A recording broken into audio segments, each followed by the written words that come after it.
Doctor حضرات جو ہدایات دے رہے ہیں ان ہدایات کا ہمیں خاص طور سے خیال رکھنا ہے اور ان پر عمل کرنا ہے۔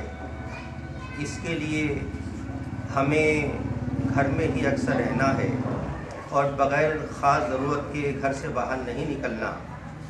گھر سے باہر خاص ضرورت میں نکلنا ہو، ضرورت پوری کر کے جلدی گھر واپس آئیں اور اپنا وقت گھر میں گزاریں۔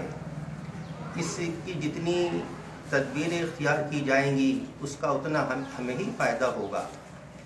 اور آپس میں ملاقاتوں سے بھی بچیں، بھیڑ بھاڑ سے بچیں، اور اس سلسلے میں اپنی عبادت کے معاملے میں عبادت گھر پر کریں، نمازیں بھی گھر پر ادا کریں۔ اور شب برات آ رہی ہے جو جمعرات کے دن ہے، جمعرات گزر کے جو رات ہے یہ شب برات ہے، یہ بابرکت رات ہے، عبادت کی رات ہے، دعاؤں کی رات ہے۔ اس رات میں ہمیں عبادت کرنا ہے، لیکن مسجدوں میں نہیں، اپنے گھروں میں عبادت کرنی ہے۔ اپنے گھر پر رہ کر اللہ کی عبادت کریں، اللہ کا ذکر کریں، قرآن پاک کی تلاوت کریں، دعاؤں کا اہتمام کریں، اور اس دعا کا بھی خاص اہتمام کریں کہ اللہ تعالیٰ اپنے فضل سے، اپنے کرم سے، اس خطرناک مرض سے ہمارے ملک کے رہنے والوں کو خاص طور سے اور پورے عالم کے رہنے والوں کو عام طور سے محفوظ فرمائے، اور اللہ تعالیٰ جلد ہی ہمارے ملک کو اور عالم کو اس خطرناک اور مہلک مرض سے جلدی نجات عطا فرمائے۔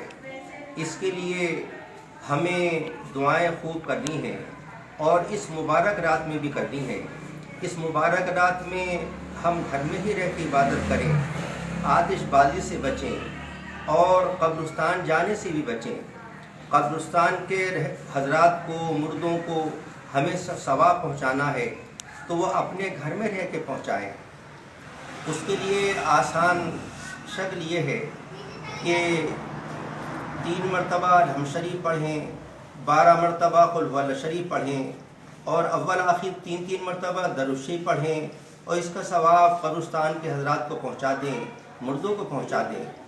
اس رات میں جانا اگرچہ قبرستان میں مستحب ہے، لیکن چونکہ یہ خطرناک مرض چل رہا ہے، اس کی وجہ سے ہمیں قبرستان نہیں جانا، اپنے گھر پر رہتے ہوئے ہی مردوں کو ثواب پہنچانا ہے۔ اور اس سلسلے میں احتیاطی تمام تدبیریں ہم کو اختیار کرنی ہیں۔ ہمارے ڈاکٹر حضرات، حکومت کے ذمہ دار حضرات، اس سلسلے کے جو ماہر حضرات ہیں، وہ جو ہمیں تدبیریں بتلا رہے ہیں، ان تدبیروں کا ہمیں خاص خیال رکھنا ہے، اس کے خلاف کچھ نہیں کرنا۔ حتیٰ کہ مذہبی امور کو بھی ہمیں گھر میں رہتے ہوئے انجام دینا ہے۔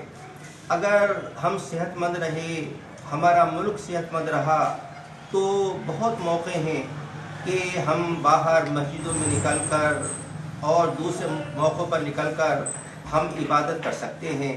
اب ہمیں احتیاطی اعتبار سے گھر میں ہی عبادت کرنی ہے، شب رات کے موقع پر بھی اور موقعوں پر بھی، اور 5 وقت کی نمازیں بھی ہمیں اپنے گھر پہ پڑھنا ہے۔ اللہ تعالیٰ اپنے فضل سے، اپنے کرم سے ہمیں سب کو اس مہلک مرض سے محفوظ فرمائے، ہمارے ملک کو محفوظ فرمائے، پورے عالم کو محفوظ فرمائے۔ وآخر دعوانا الحمدللہ رب العالمین۔